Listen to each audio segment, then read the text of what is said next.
Setiap orang akan mendapatkan pesan dan hikmah berbeda setelah membaca kisah mereka. Tergantung dari tingkat jalan spiritual seseorang, semakin dalam seseorang dalam mengarungi samudera makrifat, maka akan semakin dalam pula hikmah dan rahasia yang akan dia dapatkan dari kisah cinta Laila Majnun. Sampai-sampai dikatakan oleh mereka yang memahami pesan cinta tersebut, bahwa setelah kematian Majnun yang tidak bisa menahan kesedihan saat mengetahui kematian Laila, akhirnya waktu di akhirat Allah Subhanahu wa Ta'ala bertanya kepada Majnun, "Wahai Majnun, mengapa selama di dunia engkau memanggil namaku dengan sebutan Laila?"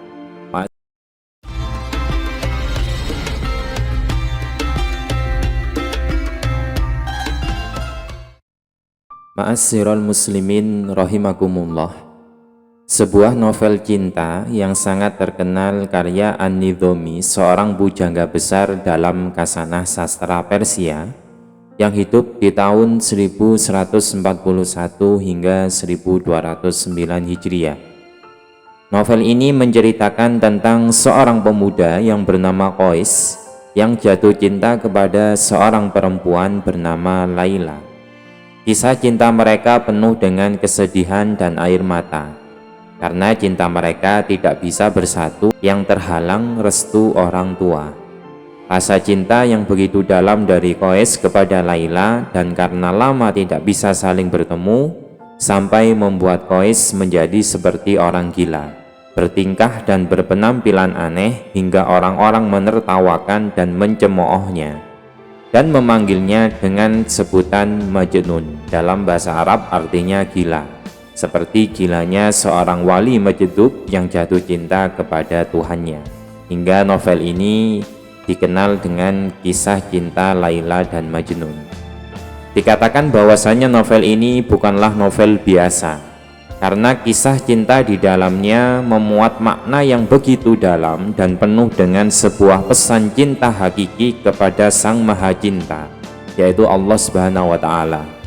Seakan-akan An-Nidhomi selaku pengarang novel tersebut, yang merupakan seorang sufi yang ingin menyampaikan sesuatu kepada pembaca tentang sebenar-benarnya cinta seorang hamba kepada Tuhannya dan besarnya cinta Tuhan kepada hambanya. Menariknya, bahasa hakikat yang seringkali susah dipahami oleh orang awam, beliau sampaikan dengan cerdas melalui sebuah cerita novel cinta. Dengan begitu, bagi mereka yang belum mengenal ilmu ketuhanan, hanya akan memandang novel tersebut sebagai novel cinta biasa. Sedangkan bagi mereka yang sudah mulai mengenal ilmu ketuhanan, maka akan menemukan rahasia agung di dalamnya. Setiap orang akan mendapatkan pesan dan hikmah berbeda setelah membaca kisah mereka. Tergantung dari tingkat jalan spiritual seseorang, semakin dalam seseorang dalam mengarungi samudera makrifat, maka akan semakin dalam pula hikmah dan rahasia yang akan dia dapatkan dari kisah cinta Laila Majnun. Sampai-sampai dikatakan oleh mereka yang memahami pesan cinta tersebut, bahwa setelah kematian Majnun yang tidak bisa menahan kesedihan saat mengetahui kematian Laila, akhirnya waktu di akhirat Allah Subhanahu wa Ta'ala bertanya kepada Majnun, "Wahai Majnun, mengapa selama di dunia engkau memanggil namaku dengan sebutan Laila?" Ma'asyiral muslimin rahimakumullah. Di antara kisah mereka yang mengandung hikmah yang besar adalah ketika Majnun sangat tergila-gila kepada Laila, sehingga dia tidak bisa melihat apapun di depannya kecuali yang dia lihat hanyalah Laila. Dikisahkan ketika mereka berdua lama tidak bisa saling bertemu, pada suatu hari Majnun tidak sengaja melihat hewan peliharaan Laila yang berupa seekor anjing. Karena rasa cinta yang begitu besar, di saat Majnun melihat apapun yang berhubungan dengan Laila, maka yang dia lihat hanyalah Laila. Yang ada di hatinya dan di depan matanya hanyalah seseorang yang sangat dia cintai. Rasa cintanya sampai membuatnya mengejar seekor anjing yang dia sangka adalah pemilik anjing tersebut, yakni Laila. Dia terus mengejar anjing tersebut dengan terus menyebutkan nama Laila, Laila, Laila, Sampai pada akhirnya ketika Majnun belum sadar dengan perbuatannya mengejar seekor anjing, secara tidak sengaja dia lewat di depan orang yang sedang melaksanakan sholat. Secara otomatis orang yang sedang melaksanakan sholat tersebut marah dan jengkel. Di dalam sholatnya dia bergumam, "Ini Majnun benar-benar orang gila. Apakah dia tidak sadar kalau sedang berjalan di depanku yang sedang sholat?" Akhirnya begitu orang tersebut selesai melaksanakan sholatnya dan di saat Majnun sudah sadar, orang tersebut menghampiri Majnun sambil marah-marah. "Hai Majnun, apakah kamu ini benar-benar gila? Mengapa kamu lewat di depanku ketika aku sedang melaksanakan sholat? Apakah kamu tidak paham ilmu agama? Lebih baik menunggu selama 40 tahun daripada lewat di depan orang yang sholat. Bodoh kamu ini." Mendengar cercaan orang tersebut, kemudian Majnun menjawab, "Maafkan saya Tuan, sebenarnya saya tadi tidak melihat kalau ada orang yang sedang melaksanakan sholat. Sejujurnya saya tadi mengejar anjingnya Laila yang saya pikir adalah Laila. Rasa cinta saya begitu besar dan tak terbendung kepada Laila sampai membuat mata saya buta. Yang ada di mataku hanyalah Laila, meskipun faktanya yang saya kejar hanyalah anjing peliharaannya. Sekali lagi, aku tidak bisa melihat anjing, tetapi yang ada di mataku adalah sang pemilik anjing," jawab Majnun. Kemudian orang yang sholat tadi berkata, "Gila kamu Majnun, bisa-bisanya cintamu kepada wanita seperti Laila sampai membuatmu seperti ini. Engkau berpakaian compang-camping tak terurus hanya untuk mengejar wanita yang susah engkau dapatkan. Sampai-sampai engkau melanggar syariat larangan berjalan di depan orang sholat.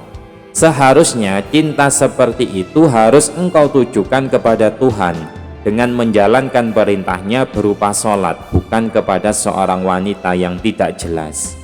Di saat itu Majnun langsung menjawab, "Wahai Tuan, mohon maaf, Anda tadi mengaku sholat.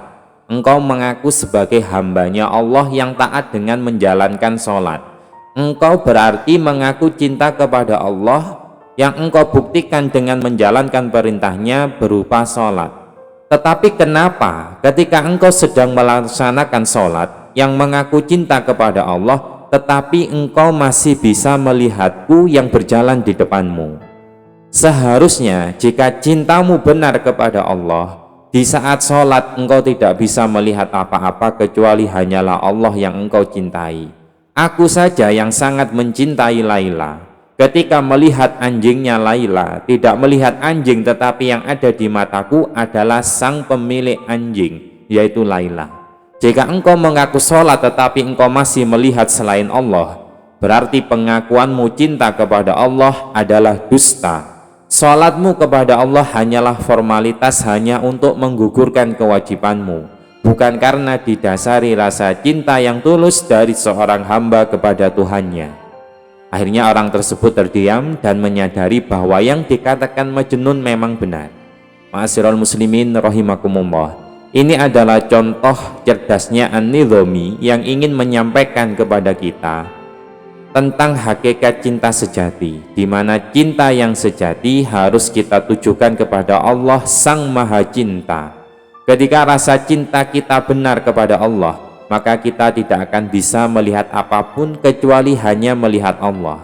Ketika cinta kita benar kepada Allah, kita melihat orang-orang ahli maksiat, orang-orang pelaku dosa besar, maka yang ada di pandangan kita hanyalah pandangan kasih sayang, pandangan rahmat, karena kita tidak melihat mereka kecuali yang kita lihat bahwa mereka adalah salah satu makhluk yang diciptakan Allah. Berarti mereka miliknya Allah.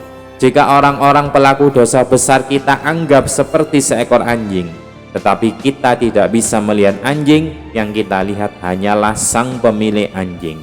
Oleh karena itu, jika cinta kita benar, kita tidak akan mudah melaknat orang lain, memvonis mereka penghuni neraka, merasa paling benar sendiri, dan merasa yang paling suci, atau merasa surga hanyalah milik kita sendiri. Jika cinta kita benar kepada Allah, maka segala tingkah laku kita akan selalu dihiasi dengan perbuatan kasih sayang kepada siapapun orang, tidak peduli pendosa, ahli ibadah, orang kaya, orang miskin, seorang raja ataupun rakyat biasa, yang kita lihat hanyalah Allah, dan itulah puncak makrifat. Ketika hati ini sudah bisa memancarkan cahaya Rahman Rahimnya Allah. Ma'asyiral muslimin rahimakumullah, wallahu a'lam bisihhati hadhihi hikayah.